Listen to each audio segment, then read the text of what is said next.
Hello प्यारे बच्चों, आज हम कराने वाले हैं आपका क्लास 12 का फिजिक्स का अनसॉल्व पेपर 2024 का सेट नंबर पहला रहेगा बेटा। ठीक है, सेट का नाम जो है, जो कोड है वो आपका है 346FS। लेक्चर इसका पहला जो है वो आपका कंप्लीट हो चुका है, जिसमें आपके 2 क्वेश्चन करा दिए गए हैं और आज जो है वो आपका खंड बेटा सा होगा। ठीक है, खंड वा तक जो है क्वेश्चन आपके हो चुके हैं। खंड आ और खंड वा जो है लेक्चर नंबर पहले में आपको मिल जाएगा। आज जो है खंड सा जो है वो आपका कराया जाएगा। ठीक है, तो आज कराया जाएगा खंड सा। तो खंड सा का जो पहला क्वेश्चन है वो बेटा आप देखते हैं। खंड सा का जो तीसरे का है वो क्या है? तीसरे का जो क्वेश्चन है वो क्या कह रखा है? तीसरे का क्या रखा है? नाभिक की द्रव्यमान क्षति एवं बंधन ऊर्जा को परिभाषित कीजिए। नाभिक की द्रव्यमान क्षति, तो पहला पूछ रखा है नाभिक की द्रव्यमान क्षति, द्रव्यमान क्षति। ठीक है बेटा, नाभिक की द्रव्यमान क्षति आपको बताना है। और दूसरा आपसे पूछ रखा है इसी में कि आप बंधन ऊर्जा को बताइए। तो बेटा द्रव्यमान क्षति देखते हैं, द्रव्यमान क्षति किसे कहते हैं। ठीक है, तो देखो बेटा नाभिक जो है, नाभिक जो है उसमें आपका न्यूट्रॉन और प्रोटॉन पाया जाता है। ठीक है, तो नाभिक का जो कुल द्रव्यमान है, नाभिक का जो कुल द्रव्यमान है उसमें उपस्थित न्यूक्लियॉन जो होते हैं, जिसमें आपका आ जाता है प्रोटॉन और न्यूट्रॉन, उनके द्रव्यमान से थोड़ा हमेशा कम रहता है। हमेशा थोड़ा सा कैसा रहता है? कम रहता है। तो जो ये अंतर है द्रव्यमान का जो ये अंतर है वही आपका क्या कहलाएगा? द्रव्यमान क्षति कहलाएगा। ठीक है, तो हम लिखते हैं बेटा क्या है, तो लिखेंगे नाभिक का वास्तविक द्रव्यमान, नाभिक का वास्तविक द्रव्यमान उसमें उपस्थित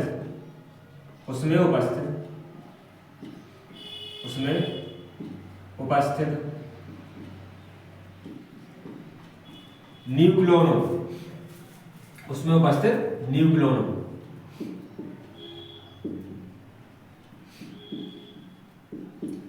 मतलब प्रोटॉन प्लस न्यूट्रॉन के द्रव्यमान से कम रहता है, से हमेशा कैसा रहता है बेटा? कम रहता है। इस द्रव्यमान के अंतर को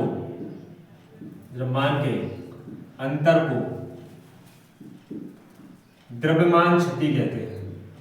इस द्रव्यमान के अंतर को क्या कहते हैं बेटा? द्रव्यमान क्षति कहते हैं। ठीक है, द्रव्यमान क्षति कहते हैं।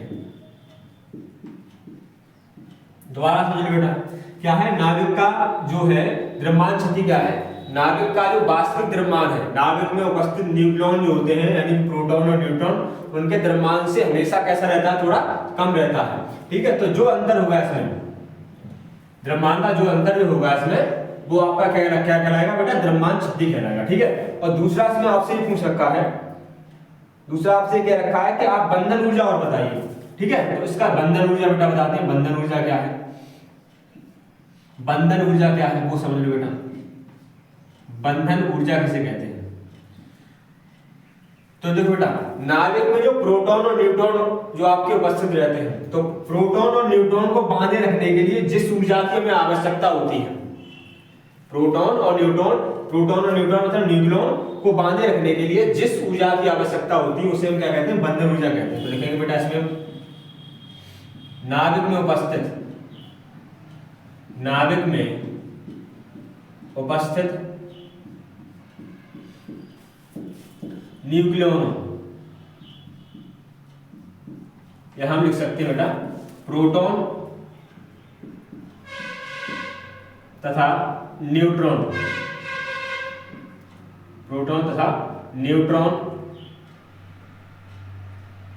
को बांधे रखने के लिए, न्यूट्रॉन को बांधे रखने के लिए बांधे रखने के लिए जिस ऊर्जा की आवश्यकता होती है, जिस ऊर्जा की आवश्यकता होती है, जिस ऊर्जा की आवश्यकता होती है, जिस ऊर्जा की आवश्यकता होती है उसे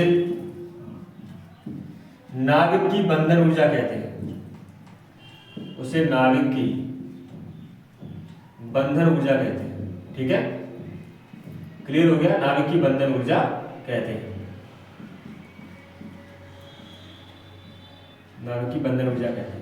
बहुत सरल बेटा आपका ये रहेगा। ठीक है, तो क्या है, नाभिक की द्रव्यमान स्थिति आपको पता है, नाभिक का जो वास्तविक द्रव्यमान है उसमें उपस्थित जो न्यूक्लियन है उनके द्रव्यमान से हमेशा थोड़ा कम रहता है, तो जो द्रव्यमान का अंतर है इसे बेटा क्या कहेंगे, नाभिक की द्रव्यमान स्थिति कहेंगे। बंधन ऊर्जा क्या है, तो नाभिक में उपस्थित न्यूक्लियनों जैसे कि प्रोटॉन और न्यूट्रॉन को बांधे रखने के लिए, न्यूट्रॉन को बांधे रखने के लिए जिस ऊर्जा की आवश्यकता होती है उस ऊर्जा को क्या कहेंगे बेटा, बंधन ऊर्जा कहते हैं। ठीक है, सवाल नंबर दूसरा बेटा देखते हैं क्या कह रहा है। ठीक है बेटा, अगला सवाल देखते हैं। अगला सवाल क्या कह रखा है, अगला सवाल आपसे क्या रखा है, ग्राम कांच का द्वय अवतल लेंस बनाना है। ठीक है, ग्राम कांच का आपको द्वय अवतल लेंस बनाना है, ध्यान रखना है। ठीक है, अब क्या रखा है, लेंस के पृष्ठों की त्रिज्याएं क्या रखी जाए बेटा, द्वय अवतल लेंस बनाना है तो एक की जो त्रिज्या है वो होगी आपकी किस कैसी, दाईं तरफ होगी, एक की किधर होगी, बाईं तरफ होगी। तो क्या करना है, जो त्रिज्याएं हैं एक हम बेटा माइनस में लेंगे, किस में लेंगे, प्लस में। ठीक है, और क्या रखा है, वही पूछ सकता है कितनी त्रिज्याएं रखी जाए, वो यानी R1 R2 आपको निकालना है। अब क्या रखा है कि लेंस की क्षमता जो है वो आपको पी कितनी दे रखी है, -2.5 डायोप्टर। ठीक है, और कांच का अपवर्तनांक जो है वो आपको 1.65 दे रखा है। ठीक है, तो क्या करेंगे हम, माना हल करेंगे बेटा, तो लिखेंगे माना त्रिज्याएं जो है, माना त्रिज्या जो है R1, ठीक है, उसको बेटा एक को R मान लेते हैं, दूसरा जो है R2 जो है उसको बेटा क्या मान लेते हैं हम, R मान लेते हैं, एक को प्लस का एक को माइनस का मान लिया। ठीक है, अब क्या करेंगे बेटा, देखो बेटा, अब क्षमता, चूंकि क्षमता आपको बेटा कितना, -2.5 डायोप्टर दे रखा है।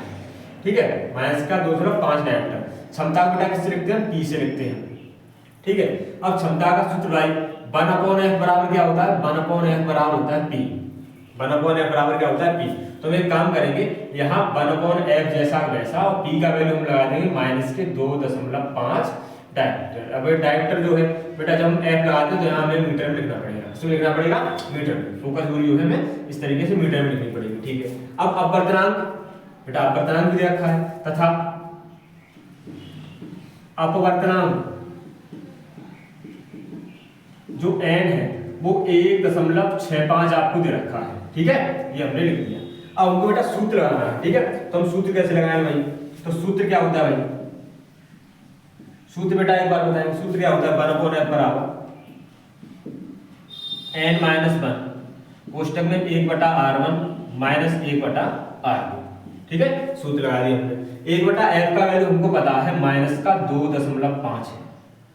n कितना है बेटा, n जो है 1.65 बेटा माइनस का एक जैसा वैसा 1/r1 क्या है, r1 बेटा हमने माना है माइनस क्या, माइनस R2 जो है हमने बेटा माना है इसमें R माना है। ठीक है, ठीक है, अब क्या करना है हमको, तो बेटा -2.5 जैसा वैसा, अब 1.65 से 1 जब हम हटाएंगे तो कितना रह जाएगा, 0.65 इतना रह गया बेटा। इसको ऐड कर लो तो -1 - 2 और ये हो जाएगा आपका R। ठीक है, ठीक है, अब बेटा यहाँ पर आपको क्या करना है, इसका मल्टीप्लाई बेटा कर लो आप, तो मल्टीप्लाई करेंगे यहाँ बेटा, सामने कर लेते हैं, कितना है -2.5 बराबर। ठीक है बेटा, मल्टीप्लाई करेंगे तो 65 का, इसमें 65 में बेटा 2 का मल्टीप्लाई, तो 2 का करेंगे, 2 पंजे कितना हो गया 10। ठीक है, और 6 दूनी 12 और कितना हो गया 13। ठीक है बेटा, अब बेटा कितना है, एक अंक बाद यहाँ पर दशमलव, 2 अंक बाद दशमलव, तो 2 अंक बाद दशमलव माइनस जैसा वैसा, बटे बेटा कितना है आपका R है। ठीक है, अब एक काम करेंगे, बटे 1 मान के क्रॉस मल्टीप्लाई करेंगे, माइनस से माइनस कैंसिल हो जाएगा, तो 2.5 R बराबर ये बेटा हो जाएगा आपका 1 दशमलव कितना आपका 3। ठीक है, ठीक है, अब R का जब वैल्यू निकालेंगे तो 1.3 बटे 2.5 दशमलव से बेटा बिंदी हटा। ठीक है, कौन से पॉइंट हटा दिया, R से बेटा हम चेक करेंगे तो R से कितना हो जाएगा आपका 25 का बेटा इसमें भाग देंगे, ठीक है। तो 25 पंजे हो गया आपका 125, 25 पंजे 125, ठीक है। 25 चौक 100 और 25 पंजे 125। हाँ ऐसे मान लेते हैं, 0.0 डाल दिया हमने। और यहाँ जो हो गया आप भाग देख लो, यहाँ पर 13 का और 25 का, तो 25 जो है पंजे और लगाए 0 डालो, 25 पंजे 125 हो गया। बचा कितना आपका बेटा 5 बचा, ठीक है। पॉइंट लगाया 0 बढ़ा सकते हैं। 25 दूनी कितना हो गया बेटा आपका 50 हो गया, ठीक है। तो कितना आ गया 0.52, 0.52। ये आपका क्या आया है मीटर में आया है, इसमें आया है मीटर में। अब बेटा अगर आपको सेंटीमीटर में चेंज करना है तो पॉइंट बेटा 2 बेटा इधर साइड आप ले जाओ सीधे हाथ की तरफ। तो r जो है वो हो जाएगा आपका 52 सेंटीमीटर, ठीक है। r कितना आ गया 52 सेंटीमीटर आ गया, ठीक है। तो इसका मतलब जो r1 है वो बेटा माइनस का कितना हो जाएगा 52 सेंटीमीटर, r का वैल्यू 52 है। r2 जो है वो कितना हो जाएगा बेटा, वो बेटा r का वैल्यू कितना 52 है, तो ये हो जाएगा आपका प्लस का 52 सेंटीमीटर। तो बेटा त्रिज्याएं जो है वो बेटा आपकी क्या आ जाएंगी, माइनस के 52 सेंटीमीटर और प्लस का 52 सेंटीमीटर। बेटा ये आपका आंसर रहेगा। बहुत सरल सवाल बेटा, बहुत अच्छी तरीके से आपको समझ में आएगा, ठीक है। अगला क्वेश्चन देखते हैं, अगला क्वेश्चन क्या कह रखा है। ठीक है बेटा, अगला सवाल देखते हैं, अगला सवाल क्या कह रखा है। अगला सवाल आपका कह रखा है कि पीएन संधि की अग्र अभिनत स्थिति को आपको बताना है और प्रचालन आपको बताना है इसमें, ठीक है। इसका प्रचालन भी समझाना है। तो क्या करेंगे बेटा, आपको एक पी टाइप अर्धचालक और एन टाइप अर्धचालक इस तरीके से बनाने लेना है, यानी कि पीएन संधि आपको बना लेनी है, ठीक है। अब पीएन संधि में जो पी टाइप अर्धचालक है, यहाँ पर बेटा बैटरी का धन सिरा और एन टाइप जो अर्धचालक है वहाँ पर बैटरी का ऋण सिरा हम जोड़ देते हैं, ठीक है। यही आपको लिखना है। और ये जो जब पी टाइप अर्धचालक में, यानी पी टाइप में बैटरी का प्लस सिरा और एन टाइप में बैटरी का ऋण सिरा जब हम जोड़ते हैं तब हमारा अग्र अभिनत कहलाता है। क्या कहलाता है, अग्र अभिनत है, ठीक है। तो बेटा ये आपको चित्र बनाना है, आप ऐसे भी बना सकते हो, ठीक है। ये आपका पी टाइप है और बेटा ये आपका एन टाइप है। यदि इसमें हम पी में बैटरी का प्लस सिरा और एन टाइप में बैटरी का ऋण सिरा इस तरीके से जोड़ दें तो ये जो कहलाएगा, ये आपका क्या कहलाएगा, अग्र अभिनत कहलाएगा, ठीक है। अब प्रचालन हमें आप समझाना है, तो प्रचालन कैसे समझाएंगे, ठीक है। तो आप कैसे इसमें जो है धारा जो है बहेगी, कैसे धारा का प्रचारण होगा वो आपको बताना है। तो कैसे करेंगे, तो लिखेंगे हम जब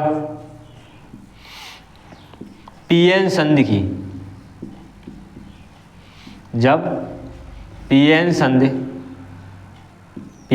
की पी टाइप, ठीक है, पी टाइप को बैटरी के धन सिरे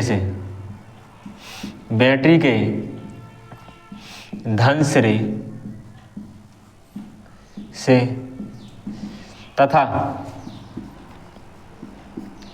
एन टाइप को बैटरी के ऋण सिरे से जोड़ दिया जाए, बैटरी के ऋण सिरे से जोड़ दिया जाए,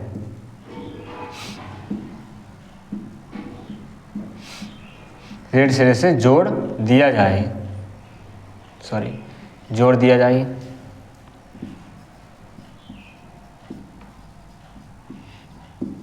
तो अग्र अभिनत कहलाता है। तो क्या कहलाता है, अग्र अभिनत कहलाता है। तो अग्र अभिनत कहलाता है।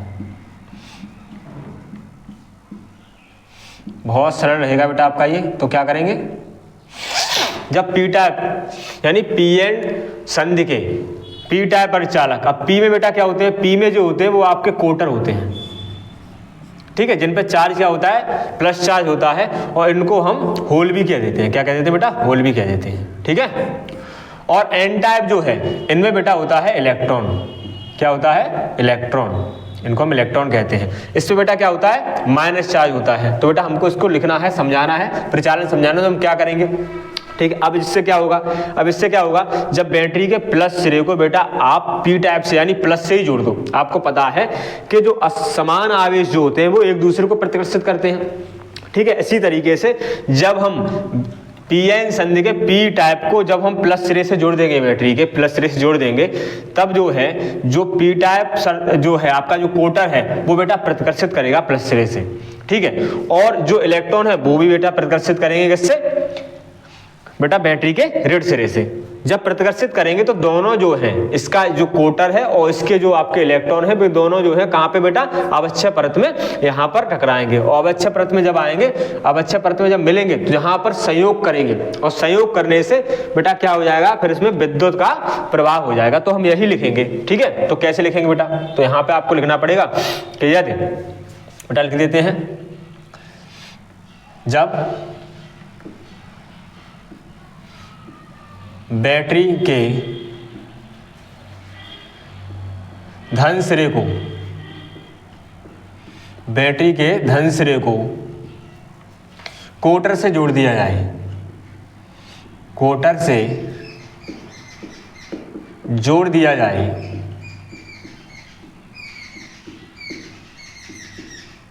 तब कोटर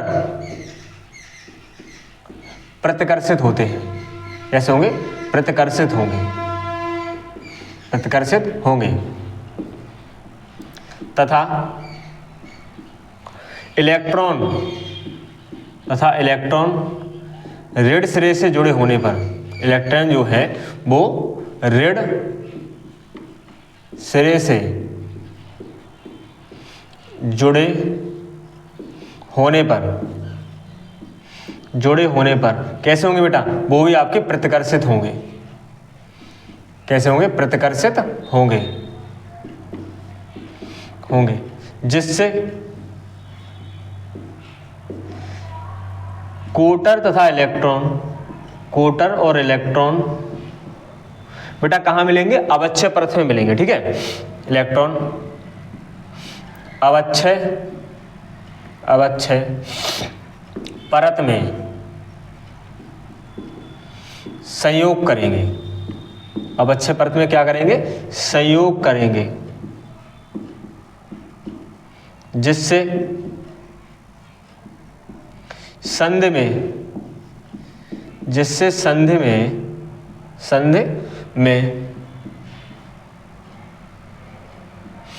में वैद्युत धारा, इसमें संधि में वैद्युत धारा बहने लगेगी, इससे संधि में वैद्युत धारा बहने लगेगी। बेटा ये आपको लिखना है, ठीक है, जिससे संधि में बेटा वैद्युत धारा बहने लगेगी, ठीक है। दोबारा बेटा इसको एक बार समझ लो। जब देखो पीएन संधि के पी टाइप अर्धचालक यानी कि कोटर को यदि हम बैटरी के प्लस सिरे से और एन टाइप अर्धचालक को यानी कि इलेक्ट्रॉन को बैटरी के ऋण सिरे से जोड़ दें, तब बेटा आपका अग्र अवनत बनता है, ठीक है, अग्र अवनत कहलाता है। अब आपको प्रचालन लिखना है, तो हमें पता है कि बैटरी के प्लस सिरे को यदि हम इन कोटर से जोड़ दें, कोटर बेटा प्लस चार्ज होता है, तो प्लस प्लस एक दूसरे को करेगा आकर्षित, तो कहाँ जाएगा बेटा, आवच्छय परत में जाएगा। इसी तरीके से जो एन टाइप है, ये बेटा आपका बैटरी के ऋण सिरे से जुड़ा है, तो ये भी कहाँ जाएगा बेटा, आवच्छय परत में जाएगा। यहाँ दोनों ये इलेक्ट्रॉन और जो आपका इलेक्ट्रॉन और ये प्रोटॉन है, एक तरीके से प्लस और माइनस जो है वो क्या करेंगे, कोटर और तुम्हारा ये कोटर हो गया और ये इलेक्ट्रॉन हो गए, ये आपस में संयोग करेंगे। और जब संयोग करेंगे तब क्या होगा भाई, संयोग करेंगे तब जो संधि है उसमें वैद्युत धारा बहने लगी। बेटा बहुत ज्यादा सरल है, अच्छे तरीके से आप इसको लिख सकते हो, ठीक है। अब क्या है, ये बेटा आपका सिर्फ 2 नंबर में पूछा गया है, तो आपको ज्यादा नहीं लिखना है, इतना ही आपको लिखना है, ठीक है। अगला क्वेश्चन देखते हैं बेटा, अगला क्वेश्चन क्या क्या रखा है, सवाल देखते हैं बेटा। अगला सवाल क्या क्या रखा है, तीसरे का घ, आमीटर में शंट प्रतिरोध का मान बढ़ा देने पर उसके परास और सुग्राह्यता पर क्या प्रभाव पड़ेगा, वो आपको बताना है, ठीक है।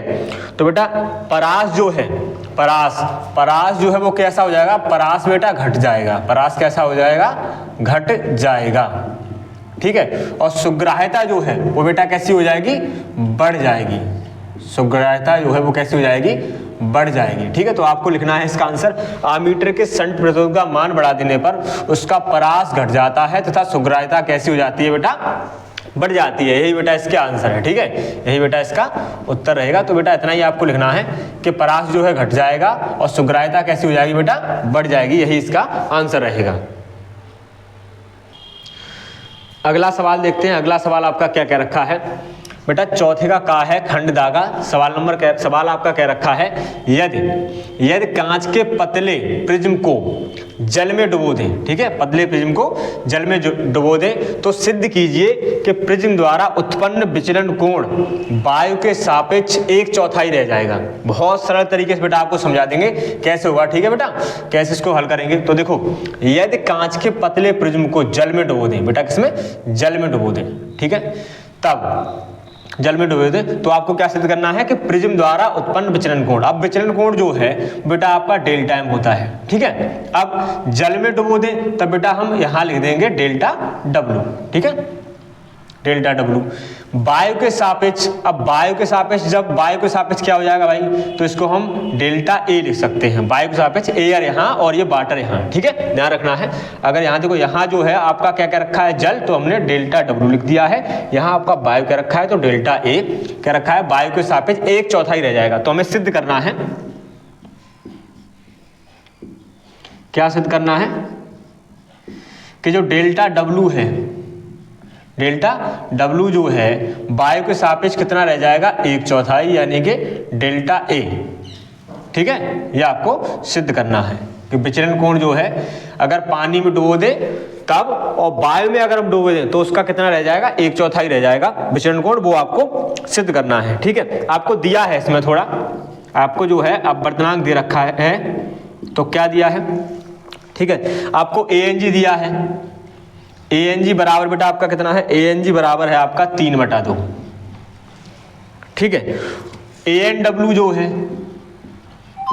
वो आपको दे रखा है, वो बेटा है आपका 4/3, ठीक है। कैसे करना है देखो बेटा, तो बेटा हमने WNG जैसे हमारा जो है हमें डेल्टा W निकालना है, ये तो हमने WNG चाहिए, क्यों, क्योंकि सूत्र जो है वो क्या होता है भाई, डेल्टा M बराबर n-1 इंटू ए।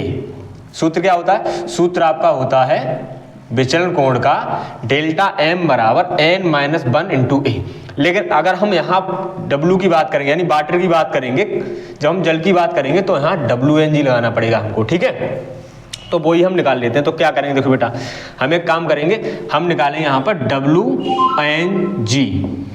WNG क्या होगा, तो WNG कैसे निकालेंगे, तो जो लास्ट में है ना ANG, जो लास्ट में है इसको हम ऊपर लिखते हैं, तो हम लिखेंगे ANG और आगे W है तो यहाँ हम नीचे लिखेंगे ANW, ठीक है। कितना हो जाएगा भाई, ANG कितना है आपका 3/2 बटे ANW कितना आपका 4/3 है, लिख दिया, ठीक है। अंदर अंदर और बाहर बाहर का गुणा कर दिया, 3 दिया कितना हो गया 9 और 4 दूना कितना हो गया 8, तो 9/8 आ गया ये आपका WNG, ठीक है। ये कितना आ गया 9/8, ठीक है। चूंकि विचलन कोण का सूत्र आपको पता है, विचलन कोण का सूत्र जो है वो बेटा क्या होता है, वो आपका ऊपर लिख रखा है हमने, क्या होता है, डेल्टा M बराबर n-1 इंटू ए, ठीक है, यही होता है ऊपर वाला बेटा, इसको हम हटा देते हैं, ठीक है, ये होता है। अगर हम देखो, अब हम बात करेंगे W की, ठीक है। तो अगर हम बात करेंगे यहाँ पर जल की,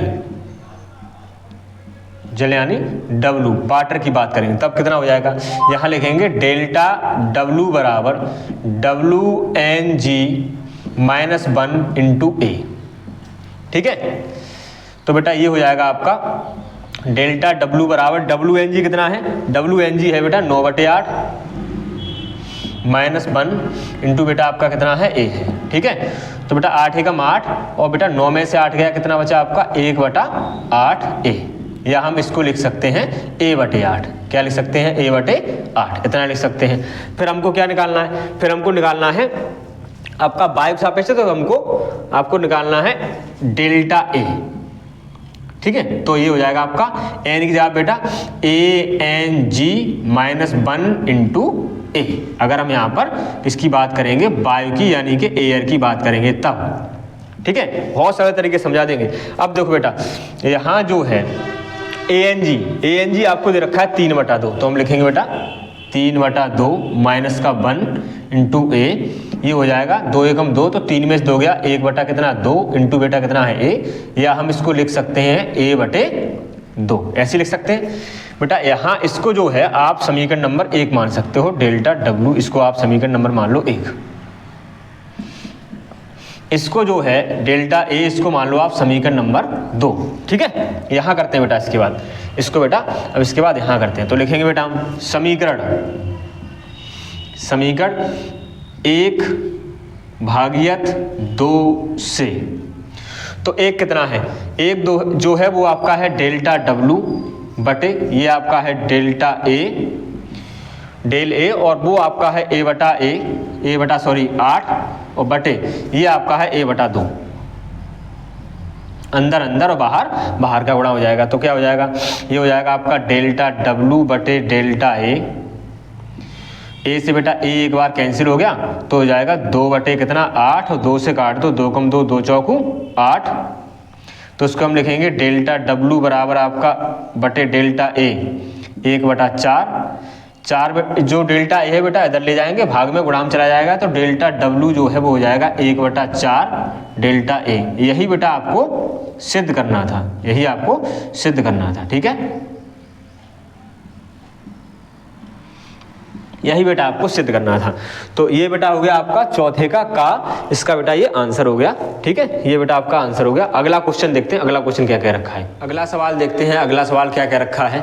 अगला सवाल आपका कह रखा है चौथे का नाभिकीय संलयन तथा नाभिकीय विखंडन, ठीक है, नाभिकीय विखंडन को उदाहरण सहित समझाइए, ठीक है। तो नाभिकीय संलयन और नाभिकीय विखंडन क्या है, ठीक है। संलयन क्या होता है, जब 2 या 2 से अधिक हल्के नाभिक आपस में संयोग करके एक भारी नाभिक बनाते हैं तब बेटा नाभिकीय संलयन कहलाता है, ठीक है। अब नाभिकीय विखंडन क्या है, तो किसी भारी नाभिक पर जब न्यूट्रॉनों की बमबारी कराई जाए तो 2 बराबर हल्के नाभिकों में टूट जाना नाभिकीय विखंडन कहलाता है, ठीक है। बहुत सरल परिभाषा है, तो लिखेंगे बेटा नाभिकीय संलयन,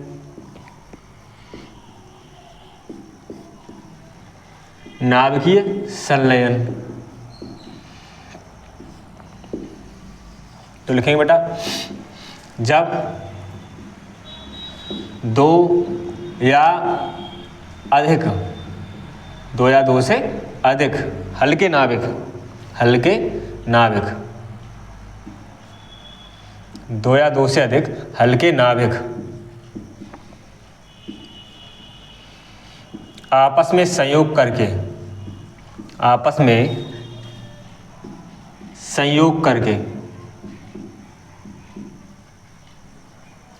करके भारी नाभिक बनाते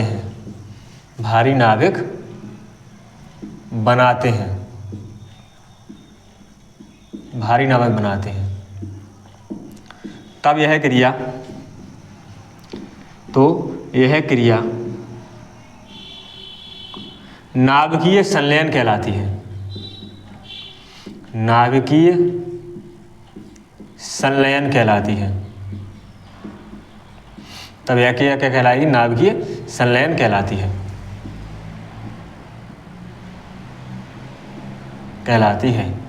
अब बेटा आपको एक एग्जाम्पल देना है इसमें, ठीक है। तो उदाहरण में बेटा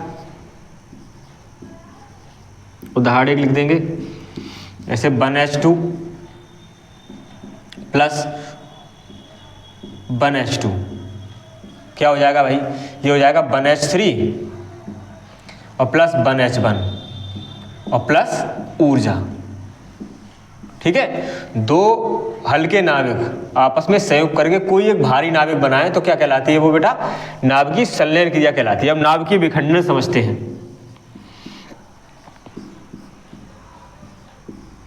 नाभिकीय विखंडन,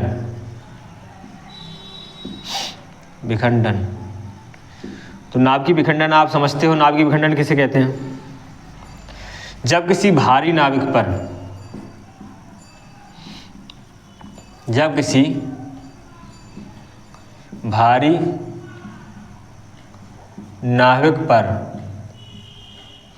न्यूट्रॉनों की बमबारी कराई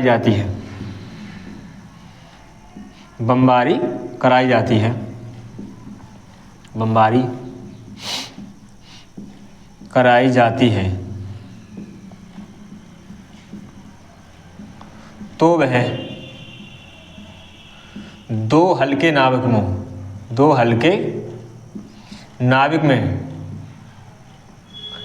नाभिक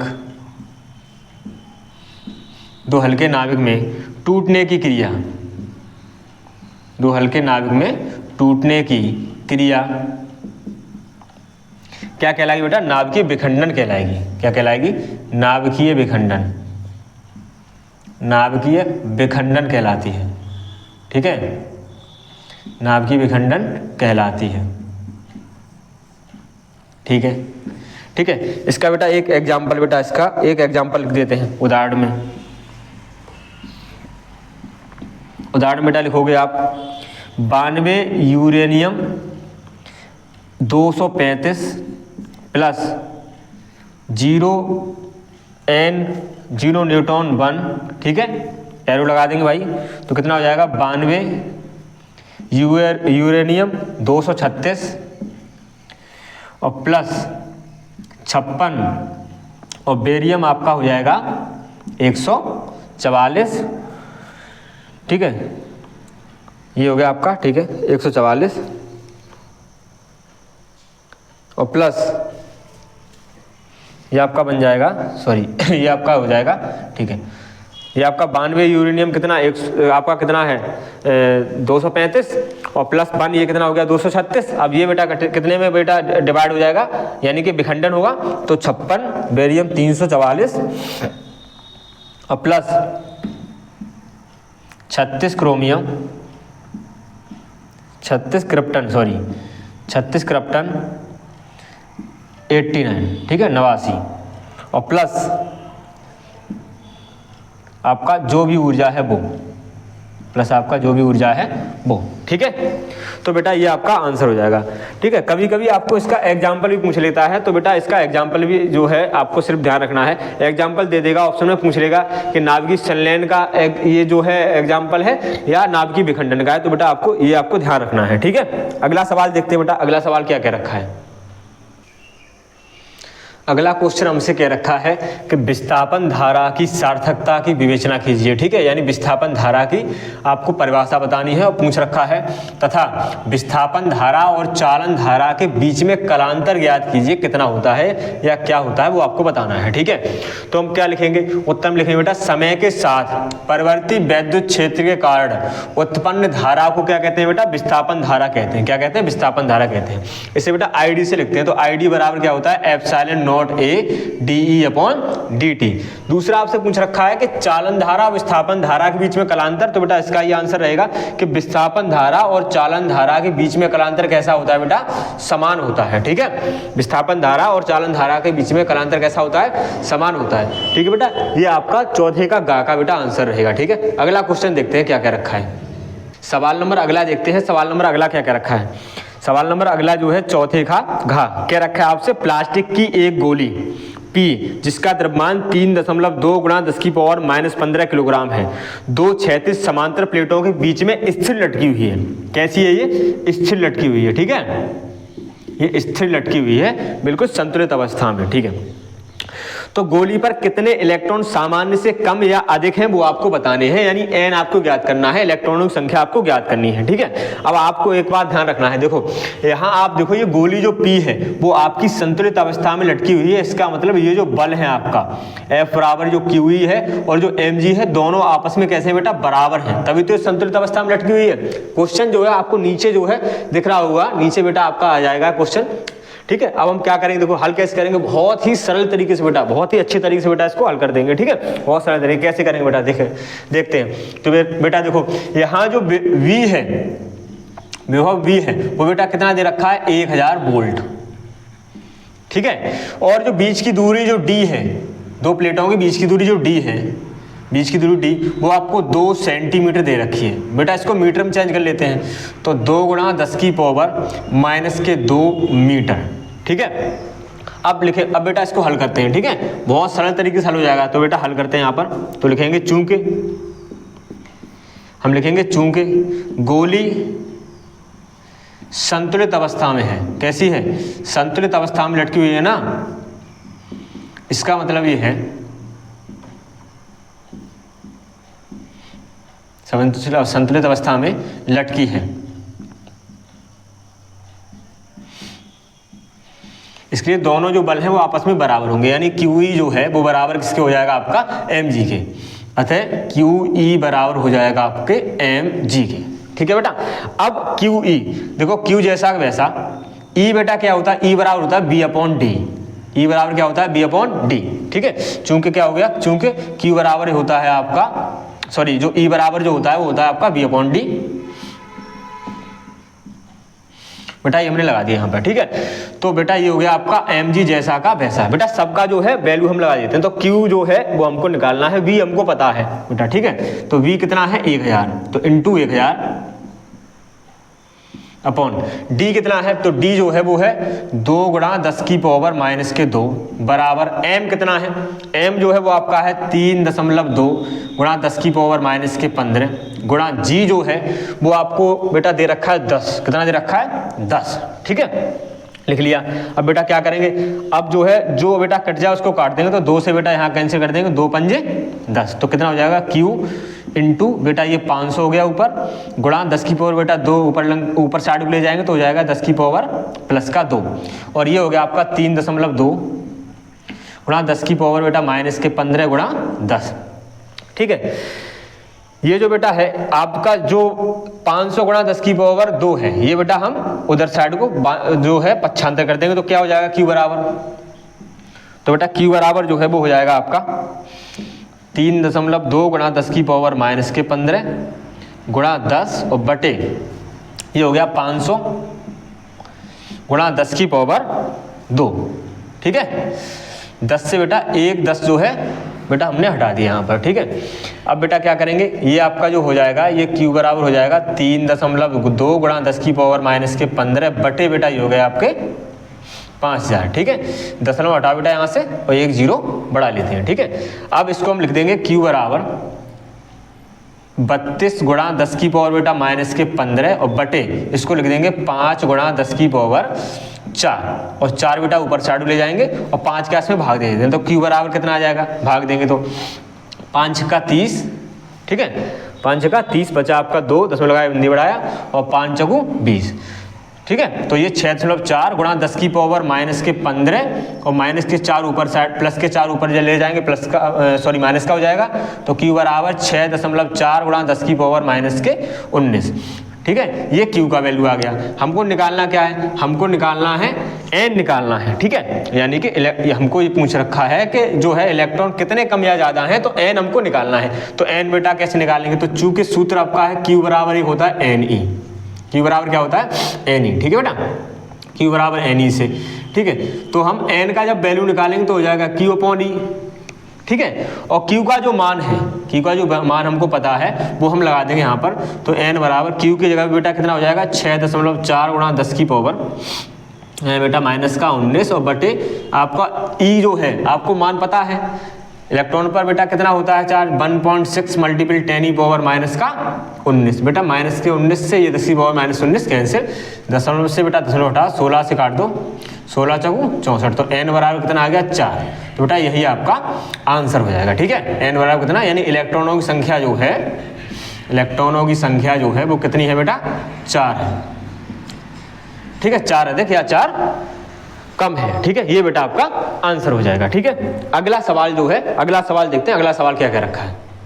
अगला क्वेश्चन देखते हैं, अगला क्वेश्चन क्या क्या रखा है। अगला क्वेश्चन क्या रखा है, वैद्युत चुंबकीय तरंगें क्या होती हैं, आरेख खींचकर वैद्युत क्षेत्र तथा चुंबकीय क्षेत्र, ठीक है, वैद्युत क्षेत्र ई तथा चुंबकीय क्षेत्र बी, ठीक है, बी के अवयव को दिखाइए। ठीक है, तो क्या है वैद्युत चुंबकीय तरंगें क्या होती हैं वो बेटा पहले देखते हैं। वैद्युत चुंबकीय तरंगें क्या होती हैं, ठीक है, जब किसी वैद्युत परिपथ में विद्युत धारा बहुत उच्च आवृत्ति से परिवर्तित होती है, अर्थात परिपथ में उच्च आवृत्ति के दोलन होते हैं, ठीक है, तथा आवेशित कण त्वरित गति करते हैं, तो इसकी ऊर्जा तरंगों के रूप में उत्सर्जित होने लगती है, जिसको माध्यम की आवश्यकता नहीं होती है। ठीक है, तो इन तरंगों को ही हम क्या कहेंगे, वैद्युत चुंबकीय तरंगें कहते हैं। ठीक है, अब क्या रखा है कि ई और बी में आपको आरेख बेटा खींचना है। ठीक है, तो वैद्युत चुंबकीय तरंग जो है वैद्युत क्षेत्रीय दिशा बेटा ई इधर, और आपका चुंबकीय क्षेत्र जो है आपका बी जो है वो बेटा इसके लंबवत, और जो है संचरण की दिशा बेटा ये हो गई, ये आपकी हो गई संचरण की दिशा। बेटा दोबारा सुन ले, संचरण की दिशा, ठीक है, ठीक है। वैद्युत क्षेत्र ई बेटा ऊपरी तरफ, बी इधर बनाएंगे बेटा, और संचरी दिशा बिल्कुल सामने इस तरीके से बना देंगे, ठीक है। और हमें क्या करना है, इस तरीके से आपका चित्र इसको बना देना है, ठीक है। अब ई बेटा आपको इस तरीके से लंबवत इस तरीके से ही रखना है, ऊपरी तरफ है तो ऊपरी तरफ ध्यान रखना है, ठीक है। बी बेटा देखेंगे, देखो इस तरीके से है तो बी बेटा इस तरीके से बनाएंगे, यहां से देखो बेटा इस एरो को, ये एरो जो है इसको देख के और इस तरीके से हम बना देंगे, ठीक है। अगला देखो बी जो है, अब हम एक बार बेटा ई ऊपर और बी यहाँ नीचे, अब बी यहाँ ऊपर और ई नीचे, इसी तरीके से फिर बेटा ई यहाँ और बी यहाँ, कैसे करेंगे बेटा। अब बी बेटा किधर है, तो बी बेटा इस साइड को है, ऐसा है, और ई जो है बेटा वो लंबवत रहेगा इस तरीके से, बिल्कुल एक दूसरे के ये कैसे होते हैं, लंबवत होते हैं, ठीक है। और ये आ गया आपका